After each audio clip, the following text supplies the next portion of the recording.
जी हाँ दोस्तों, पुष्पा जी ने मारा अन्नू को थप्पड़। पुष्पा जी को जब सारी बात पता चल जाती है और वो वीडियो देखती है तो पुष्पा जी के होश उड़ जाते हैं और अन्नू को खींच के एक थप्पड़ मारती है और बोलती है कि मैंने ये कैसी बेटी पैदा कर दी जो मेरी नाक कटा दी। और ये बात सुनकर अन्नू बहुत ही ज्यादा रोने लगती है और बोलती है मम्मी मुझे माफ कर दो। तभी ये पुष्पा जी बोलती है कि वो रघुपति सही कहता था, जरूर इनके बीच में कोई न कोई रिश्ता है। तभी मैंने ही नहीं मानी क्योंकि मेरी हिम्मत मारी गई थी जो मैंने उसकी बात नहीं मानी। हमेशा मैं बोलती थी कि छाती ठोक कर बोलती थी कि मेरी बेटी और आर्यवर्धन सर के बीच में कोई रिश्ता नहीं है, तो तुमने तो मेरी नाक कटा दी। और तभी अन्नू बहुत ज्यादा गिड़गिड़ाने लगती है और रोने लगती है और आर्यवर्धन के बारे में बोलती है कि आर्यवर्धन सर बहुत ही अच्छे हैं और वो ऐसे नहीं है। पुष्पा जी बोलती है कि आर्यवर्धन सर कितने भी अच्छे हो, चाहे वो भगवान क्यों नहीं हो, लेकिन तुम्हारी उससे शादी नहीं हो सकती।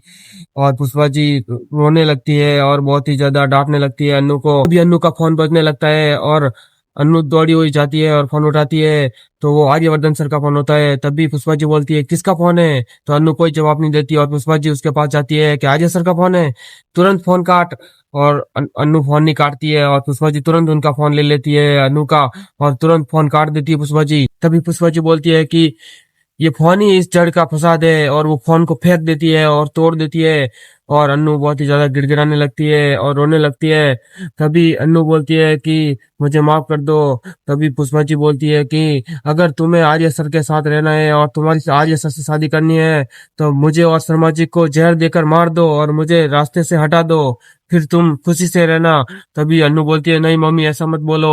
अब अन्नू बहुत ही ज्यादा रोने लगती है और पुष्पा जी ये बात मान भी नहीं रही होती है।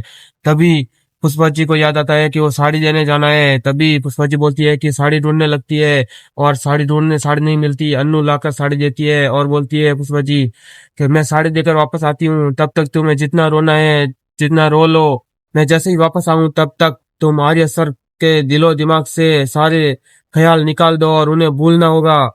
इस यही हमारी सच्चाई है और तुमने तो हमारी नाक कटा दी शर्मा जी को, इसी वजह से ही हार्ट अटैक आया है और तुम्हारी और आर्या की शादी कभी भी नहीं हो सकती। अब क्या आने वाले एपिसोड में क्या आर्या और अनु की शादी होगी या फिर नहीं होगी, आने आगे देखने के लिए बने रहे।